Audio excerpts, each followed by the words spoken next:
Hey everybody, this is Trevor and you're watching my channel Social Dilemma. And today I want to talk about fear and how politicians use fear to control us. And there's, so many areas that you can obviously see where they use fear. Just take masks since March 2020 with the COVID-19. You could go to the dollar store, buy a bandana, tie it around your face, and you could get into government buildings, private businesses, what have you, as long as you had your face covered with either the surgical paper mask. You could go to Walmart and buy a pair of underwear and put it over your face. As long as you had something, a cloth, and it wasn't even medical. It wasn't even anywhere near the N95 masks. Okay, it wasn't. You could just put anything on. And what politicians did was they used the fear of saying, well, you can't go shopping here, you can't go here, you can't go there. So out of fear, people wore whatever they put over their face. Okay, and if you call it anything other than trying to protect yourself or anyone else from catching a virus, you're a fool and you're being naive. Again, you go to the dollar store and get a bandana, put it over your face. Put your t-shirt that you're wearing, pull it up over your face. So it was completely done out of fear. And politicians used that COVID to as a gauge and a test to see how many people they could get to keep in line, to keep in control, and use the fear of, hey, you're going to kill grandma and grandpa if you don't put a bandana over your face. And people did it. People did it in droves. Most people did. I myself am proud to say from March 2020, I only wore a mask once, and I was forced to wear a mask. And I made a video on this previous. It was in October of this year, 2022. Had to take my daughter to the ER. She had, just bonked her knee, and we just wanted to check it out. Her wrist. She was just, playing like kids do. Wanted to get an x-ray. Everything was fine with my daughter. But the only way that we could get into the hospital here in Canada was to put on the paper surgical mask. And again, I had pointed this out in another video. The nurse working at triage desk, the hour and 20 minutes that we sat looking at her, she never wore a mask until a customer, patient, whatever you want to call us now here in the socialized healthcare system of Canada. The only time she ever put the paper surgical mask on was when someone came in and she had to take their information down. The rest of the time, she didn't wear a mask. Security guard didn't tell her to put it on. The nurses at the front door and the security guard would not let us in unless we had something on our face. Okay, so it could have been anything. I could have pulled an old dirty rag out of my back pocket and put it over. They'll let you in, and that's what happened here in Canada. So, perfect example of politicians controlling people with that fear. Put on a mask. Don't put on, a mask that will give you better filtration for viruses and bacteria. Just put anything on, and everyone complied. Okay, vaccinations for COVID have been, they're talking of, if you wanted to keep your job in Canada, you had to get a vaccination. Never before in Canada, and I worked in a hospital from 1996 to 2016, 7 hospitals here in Canada, and the influenza vaccination was always voluntary. Everything was always voluntary, and in 20 years, I never got one influenza shot. I felt like I was young enough, healthy enough. I didn't want to get it, and it was always voluntary until the COVID-19 came out. So again, and politicians used it as fear monger. You want to go to a baseball game, you want to go to a hockey game, you want to go out and have dinner. you know, you have to wear a mask, and you need to show proof to the hostess, the 17-year-old hostess at the front door. You have to show them your private medical information on whether or not you've had a certain medical procedure. Okay, and people fell for it. People did. Again, it is scary, isn't it? It's. I just watched Adam Carolla this morning, and he said he went to a party that Seth Rogen was throwing just recently. This is just within the last 2 weeks, and the only way he could get into this party was to prove that he's been tested for COVID-19. Now, he went to the party, and I think I would have turned it down. I personally would have said, no, I turned down a lot of things since March 2020. You know, not putting on a mask and not having a COVID vaccination really limits you to where you can go, what jobs you can work at, whatever, right? So, fear. Fear is what will keep them in line. And politicians are experts at this. They aren't experts at the economy or, you know, governing from you know, a humble kind of way, but they are experts at fear. And I want to illustrate someone who I do like, is Frederick Bastiat, but I do diverge from him because he goes into the Chicago economics. And Chicago economics, if you're not familiar with that, perhaps you're familiar with Milton Friedman. If you're not, go research him. They do advocate for a limited government, and you know, if you're going to have a limited government, it would be nice to keep it that way. But Frederick Bastiat talks about the three kinds of control that you can have over people. Well, really two kinds of control, and one way is complete opposite. So the first control is complete 100% totalitarianism. That's something that you would see in like the Soviet Union, even the current, you know, CCP China, and you know, yeah, Soviet Union, China, Castro, North Korea, those kind of totalitarian. That's the one. That's an extreme level of fear to control people. And then what you have is your second level, which he described as legalized plunder, which you would see in places Western Europe, you know, UK, Canada, United States. That's where, you know, you're kind of free, but you're not really free. It's called legalized plunder, and that's, I mean, obviously it's not like North Korea living here in Canada or United States or UK yet, but it's a soft form of control. And you know, like we as Canada and United States have, you know, Charter of Rights, Bills of Rights, constitutions, which I think were completely used as toilet paper by politicians, and most people allowed them to do it since March 2020. So you have that. So it's kind of a middle ground, middle of the road control. And then on the other opposite end, Bastiat described was like a voluntary societies where, you know, I voluntarily exchange my goods and services with someone else, and you voluntarily agree upon some kind of payment, however it is. Okay, it's really no government involved. It's a difficult concept to. I have a difficult concept. It's a difficult concept to think about, but it's certainly something that we've never tried. And people will point to perhaps like Ireland 1,000 years ago, where it was more of a voluntary society, but it was a very simple society too. You know, Vikings towards the end obviously went with more of authoritarian, but at first they did describe Vikings as everyone was a leader. And that's a voluntary society. Everyone's a leader, okay? Perhaps, you know, there are different levels of leadership.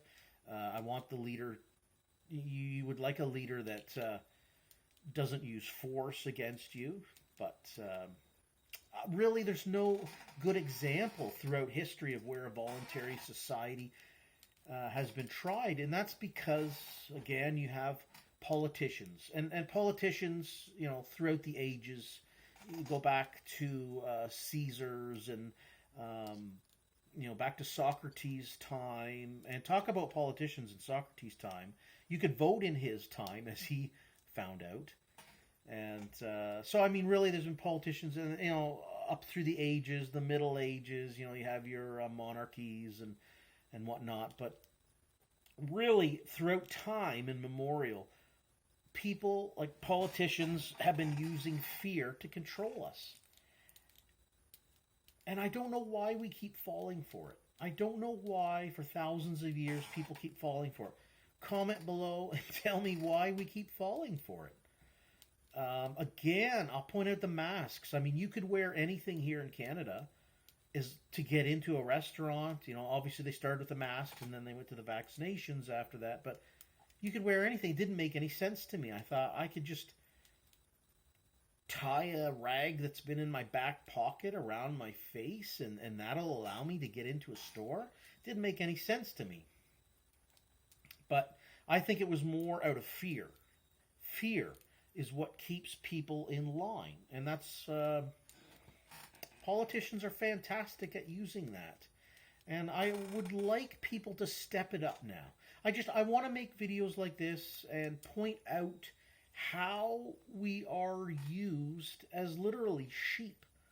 And I would like people, please be aware of this. Please start thinking about these things and how fear is used to keep us in line. Fear of a World War III starting right now.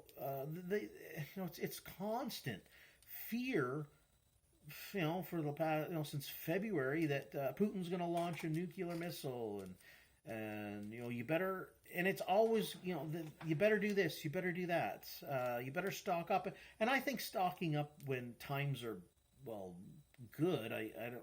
There always seems to be, which is hard to say when times are good, because politicians will use fear at any moment and any time to keep us in line. But again, you should stock up anyways on food and precious metals. And there's another one right now. There's a fear-mongering going on in the precious metals market, and people are rushing to buy gold and silver, thinking that the fiat currency is going to be worthless in a year from now, and it might very well be worthless. Fiat currency is worthless anyways, because what's it backed up by? I mean, what is fiat currency in the United States backed up by? It's not backed up by gold, silver, the only precious metal it's backed up by is lead and brass.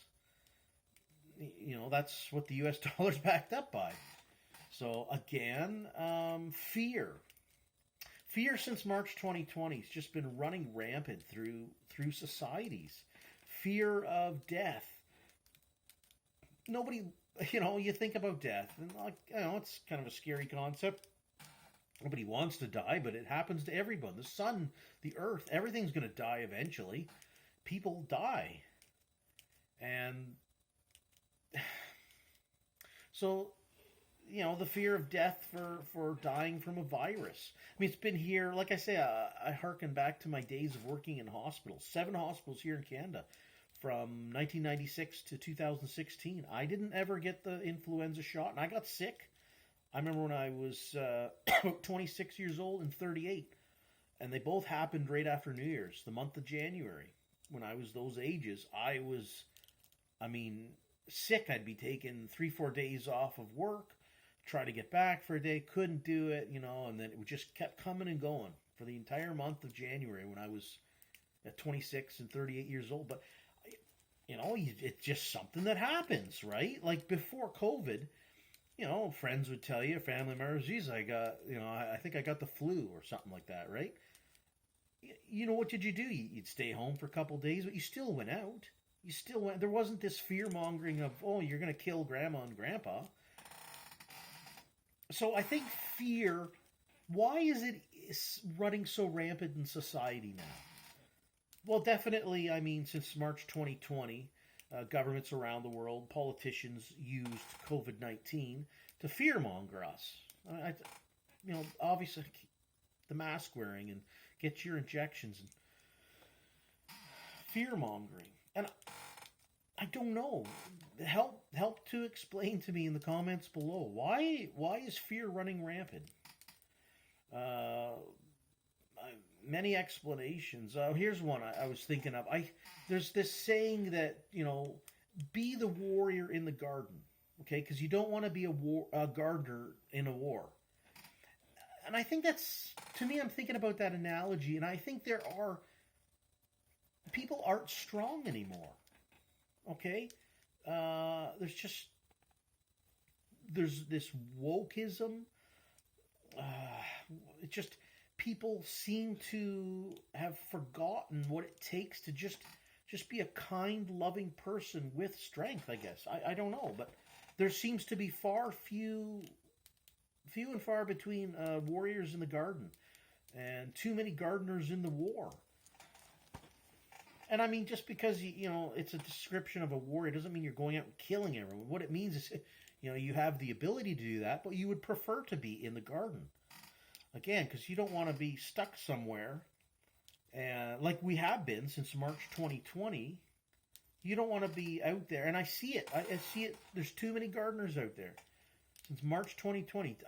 Obviously, you could see it in people, the fear in their eyes. I remember being in a dollar store, and they had the arrows on the floors, and I didn't even notice the arrows, and I went down an aisle the wrong way, I suppose, and a woman yelled at me. She completely yelled at me, and her son was there, and I thought, oh, what's going on? Like, that's fear mongering. People bought into the fear of, don't go down the aisle the certain way, like how everyone's always done throughout the time that we've had Walmarts and grocery stores. There's no particular way. You just go down the aisle, but I remember that fear mongering came in. It's just too many gardeners out in society right now. And being a gardener is a good thing. Hey, that's a peaceful thing. But I think what I'm trying to illustrate is you need to know how to be a strong person.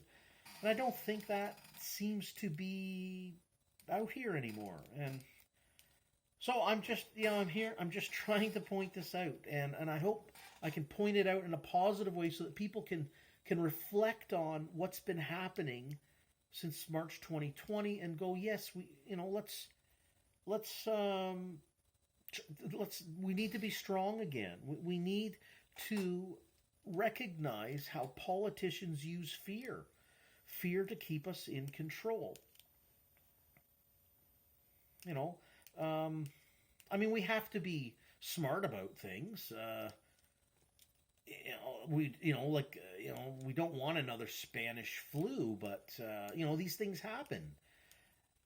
And the response to COVID, I want to talk about this more because I think that people are burying it under the carpet, and COVID's under the carpet, and World War III's on the table now, and everything else that comes along with it, like the fear of starvation, the fear of not having heat in your home for this winter when you're living in the Northern Hemisphere, is kind of it is, makes you think. But there's too much fear in this world, people. Too much fear. Too much reliance on other people to lead you. Everyone is a leader. Everyone needs to step up, stand up. Okay, some people will stand a bit taller than others, but they need to also be the gentle kind of leader, like the ocean. and all, people are like the rivers flowing into the ocean, and a good leader will be like the ocean and consider everything that's coming into it. It's just, what else can I say? Like fear. I don't know. So fear seems to be just running rampant over the last 2.5 years, and I hope more people can see that what has happened is it's definitely not about freedom. I mean, every politician used their country's Bill of Rights, Charter of Rights, constitutions as toilet paper, and it was all thrown out the window in favor of fear.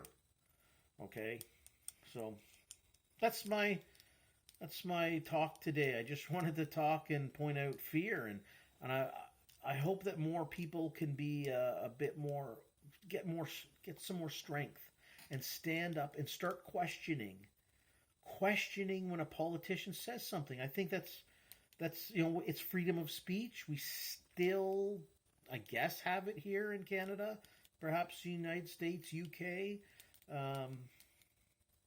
Just question these politicians when these things come out, and we need to stop living in fear and just start cooperating in a voluntary way, voluntary ways of interacting with people rather than the forceful way, which you do get with politicians. And if that's the route that we want to take, the route of legalized plunder through, I mean, that sounds kind of harsh, but that's really what it is. Okay, I think that there's a better, we need to get more to the, like Bastiat talk about, the three roads of paths that we can take: complete totalitarianism, in between, or complete voluntary ways. And again, Bastiat was kind of in between those, the second and third ways, the legalized way and the voluntary way. But I would lean even more towards the voluntary way. And yeah, I mean, it would be interesting to see how that would go. And it really has never been played out in society. But at least let's start questioning the politicians on what they're saying and what they're telling us. We need to question it. And we need to have more free speech platforms. Again, it's always dicey to say anything anymore on the internet here, social media, because it just seems like you could be classified as misinformation now. So I don't know. Anyways, I just wanted to talk about fear today and how politicians use that. They've always used it throughout time, and I would like us to start using kindness and humility, but be the warrior in the garden when we are voluntarily, mutually interacting with each other, especially in terms of exchanging goods and services and ideas, and just living that way. Okay.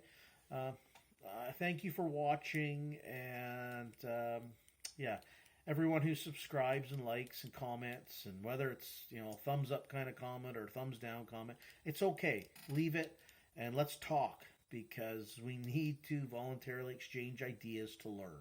Okay, thanks very much. Have a good day and stay free.